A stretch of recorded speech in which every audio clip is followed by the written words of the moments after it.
ಬೆಳಗಾವಿಯಲ್ಲಿ 4,500 ಕೋಟಿ ರೂಪಾಯಿ ವಂಚನೆ ಪ್ರಕರಣ ಬೆಳಕಿಗೆ ಬಂದಿದೆ.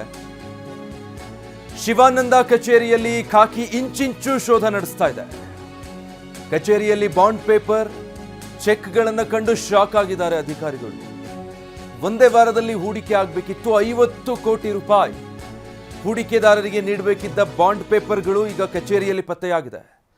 ಕಚೇರಿಯಲ್ಲಿ 3,700 ಚೆಕ್ಗಳು, ಬಾಂಡ್ ಪೇಪರ್ಗಳು ಪತ್ತೆಯಾಗಿರೋದು.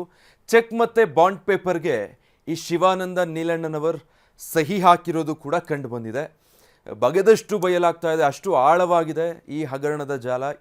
ಸುಮಾರು 4,500 ಕೋಟಿ ರೂಪಾಯಿ ಜನರಿಂದ ಹೆಚ್ಚಿನ ಬಡ್ಡಿಯ ಆಸೆ ತೋರಿಸಿ ಠೇವಣಿ ಇಡಿಸ್ಕೊಂಡಿರುವಂಥ ಹಣ.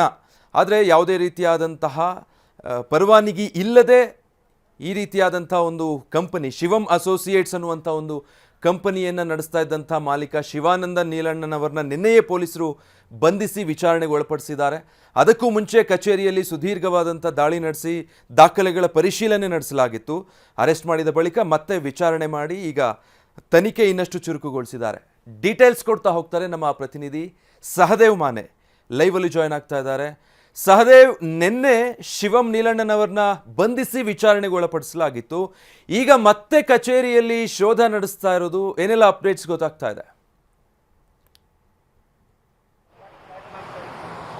ವಿಜಯ್, ಏನು ಬೆಳಗಾವಿಯಲ್ಲಿ 4,500 ಕೋಟಿ ವಂಚನೆ ಆರೋಪ ಏನಕ್ಕೆ ಪ್ರಕರಣ ಕೇಳಿ ಬಂದಿತ್ತು. ಈ ಒಂದು ಪ್ರಕರಣಕ್ಕೆ ಸಂಬಂಧಪಟ್ಟಂತೆ ಈಗಾಗಲೇ FIR ದಾಖಲಾಗಿ ಈ ಒಂದು ಶಿವಂ ಅಸೋಸಿಯೇಟ್ ಮಾಲಕರಾದಂತಹ ಶಿವಾನಂದ್ ನೀಲನ್ ಅವರು ನಿನ್ನೆ ಅಷ್ಟೇ ಅರೆಸ್ಟ್ ಆಗಿರುವಂಥದ್ದು.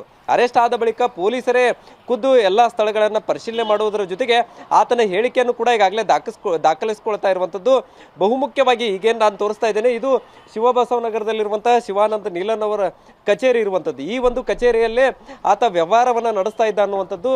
ಸದ್ಯ ಈಗ ಇದೇ ಒಂದು ಕಚೇರಿಗೆ ಆತನನ್ನು ಕರೆದುಕೊಂಡು ಬಂದು ಈಗಾಗಲೇ ತನಿಖೆ ಕೂಡ ನಡೆಸ್ತಾ ಇರುವಂಥದ್ದು. ಇಲ್ಲಿ ಈ ಒಂದು ಸಂದರ್ಭದಲ್ಲಿ ಈಗ ಪೊಲೀಸರಿಗೆ ಆರಂಭಿಕ ಹಂತದಲ್ಲೇ 3,700 ಚೆಕ್ಗಳು ಸಿಕ್ಕಿದೆ ಅನ್ನುವಂಥದ್ದು. ಶಿವಾನಂದ ನೀಲನ್ ಅವರು ಸಹಿ ಮಾಡಿಟ್ಟಿರುವಂಥ ಚೆಕ್ಗಳು. ಅಂದರೆ ಒಂದೇ ವಾರದಲ್ಲಿ ಸರಿಸುಮಾರು 50 ಕೋಟಿ ರೂಪಾಯಿ ಹೂಡಿಕೆ ಆಗಬೇಕಿತ್ತು.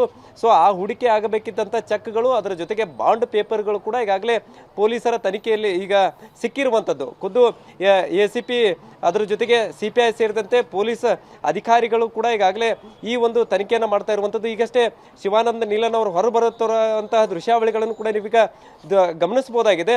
ಸೊ ಸದ್ಯ ಅವರ ಸಮ್ಮುಖದಲ್ಲೇ ಅವರ ನೇತೃತ್ವದ ACP ಅವರ ನೇತೃತ್ವದಲ್ಲೇ ತನಿಖೆ ನಡೀತಾ ಇರುವಂಥದ್ದು.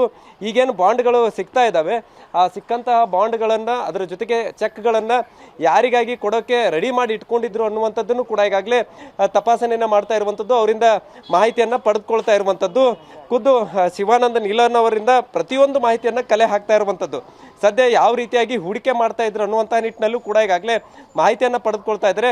ಆದರೆ ಇಲ್ಲಿವರೆಗೂ ಕೂಡ ಇಲ್ಲಿ ಒಂದು ವಿಶೇಷ ಏನಂತಂದರೆ, ಈ ಒಂದು ಪ್ರಕರಣಕ್ಕೆ ಸಂಬಂಧಪಟ್ಟಂತೆ ಯಾರೆಲ್ಲ ಹೂಡಿಕೆ ಮಾಡಿದ್ರು ಅದರಲ್ಲಿ ಒಬ್ಬರು ಕೂಡ ಇಲ್ಲಿ ಬಂದು ಇನ್ನೂ ಕೂಡ ದೂರು ದಾಖಲಾಗಿಲ್ಲ. ಆದರೆ ಬೆಳಗಾವಿಯ ಜಿಲ್ಲಾಡಳಿತ ಮತ್ತು ಪೊಲೀಸ್ ಇಲಾಖೆ ಬಹಳ ದೊಡ್ಡ ಕೆಲಸವನ್ನು ಮಾಡಿದೆ ಅನ್ನುವಂಥದ್ದು ಕೂಡ ಬೆಳಗಾವಿ ಜನರ ಮೆಚ್ಚುಗೆಗೂ ಕೂಡ ಕಾರಣ ಆಗ್ತಾ ಇರುವಂಥದ್ದು. ಯಾಕಂತಂದರೆ ಇನ್ನೂ ಕೂಡ ಸಾವಿರಾರು ಕೋಟಿ ರೂಪಾಯಿ ಇದಕ್ಕೆ ಹೂಡಿಕೆ ಆಗಬೇಕಿತ್ತು. ಮುಂದೆ ಆಗುವಂಥ ಅನಾಹುತವನ್ನು ತಡೆಯುವಂಥ ನಿಟ್ಟಿನಲ್ಲಿ ಈ ಒಂದು ದಾಳಿಯನ್ನು ಮಾಡಿದ್ದೇವೆ ಅನ್ನುವಂಥ ಮಾತನ್ನು ಕೂಡ ಹೇಳ್ತಾ ಇರುವಂಥದ್ದು. ಯಾಕಂದರೆ 4,500 ಕೋಟಿ ರೂಪಾಯಿ ಪ್ರಕರಣಕ್ಕೆ ಸಂಬಂಧಪಟ್ಟಂತೆ ಈಗೇನು 4,500 ಕೋಟಿ ರೂಪಾಯಿ ಏನಿದೆ, ಅದು ಆ ಹಣ ಕೂಡ ಎಲ್ಲಿದೆ ಅನ್ನುವಂಥ ನಿಟ್ಟಿನಲ್ಲೂ ಕೂಡ ತನಿಖೆ ನಡೀತಾ ಇರುವಂಥದ್ದು ಒಂದು ಕಡೆ. ಆದರೆ ಮುಂದೆ ಸಾಕಷ್ಟು ಜನರು ಕೂಡ ಇಲ್ಲಿ ಹೆಚ್ಚಿನ ಬಡ್ಡಿ ದರ ಸಿಗುತ್ತೆ ಅನ್ನುವಂಥ ಆಮಿಷ ಒಡ್ಡಿರುವಂಥ ಕಾರಣಕ್ಕಾಗಿ ಸದ್ಯ ಹೆಚ್ಚಿನ ಪ್ರಮಾಣದಲ್ಲಿ ಇನ್ನೂ ಕೂಡ ಬಹಳಷ್ಟು ಜನರು ಹೂಡಿಕೆ ಮಾಡುವಂತಹ ಸಾಧ್ಯತೆ ಕೂಡ ಇತ್ತು. ಹಾಗಾಗಿ ಇದೊಂದು ಇನ್ನೂ ಹೆಚ್ಚಿನ ಮಟ್ಟದಲ್ಲಿ ಆಗಬೇಕಾದಂಥ ದೊಡ್ಡ ಅನಾಹುತವನ್ನು ಈಗಾಗಲೇ ಪೊಲೀಸ್ ಇಲಾಖೆ ಮತ್ತು ಬೆಳಗಾವಿಯ ಜಿಲ್ಲಾಧಿಕಾರಿ ಮೊಹಮ್ಮದ್ ರೋಷನ್ ಅವರು ತಡೆದಿದ್ದಾರೆ ಅನ್ನುವಂಥದ್ದು ಕೂಡ ಈಗ ಮೇಲ್ನೋಟಕ್ಕೆ ಕಂಡು ಬರ್ತಾ ಇರುವಂಥದ್ದು.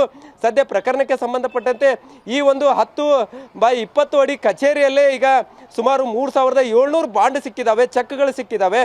ಸೊ ಇಲ್ಲಿ ಮುಂದೆ ಕೊಡಬೇಕಾಗಿದ್ದಂಥ ಹೂಡಿಕೆ ಆಗಬೇಕಿದ್ದಂಥ ಹಣದ ಮೂಲ ಒಂದೇ ವಾರದ್ದೇ ಇಷ್ಟಿದ್ರೆ, ಇನ್ನು 2016ರಿಂದ ಇಲ್ಲಿವರೆಗೂ ಕೂಡ ಎಷ್ಟೆಲ್ಲ ಹೂಡಿಕೆ ಆಗಿದ್ದಾವೆ, ಎಷ್ಟೆಲ್ಲ ಜನರಿಗೆ ಇಲ್ಲಿ ಹೂಡಿಕೆ ಮಾಡಿಕೊಂಡು ಹಣವನ್ನು ಕೊಟ್ಟಿದ್ದಾರೆ ಇಲ್ಲ ಅನ್ನುವಂಥ ನಿಟ್ಟಿನಲ್ಲಿ ಸುದೀರ್ಘವಾದಂಥ ವಿಚಾರಣೆ, ಅದರ ಜೊತೆಗೆ ತನಿಖೆ ಕೂಡ ಆಗಬೇಕಾಗಿದೆ. ಈಗಾಗಲೇ CID ತಂಡ ಕೂಡ ಬೆಳಗಾವಿಗೆ ಬಂದಿರುವಂಥದ್ದು.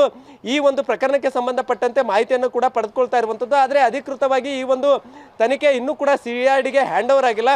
ಇನ್ನೇನು ಸಂಜೆ ವೇಳೆಗೆ ಹ್ಯಾಂಡ್ ಓವರ್ ಆಗುವಂತಹ ಸಾಧ್ಯತೆ ಕೂಡ ಇರುವಂಥದ್ದು.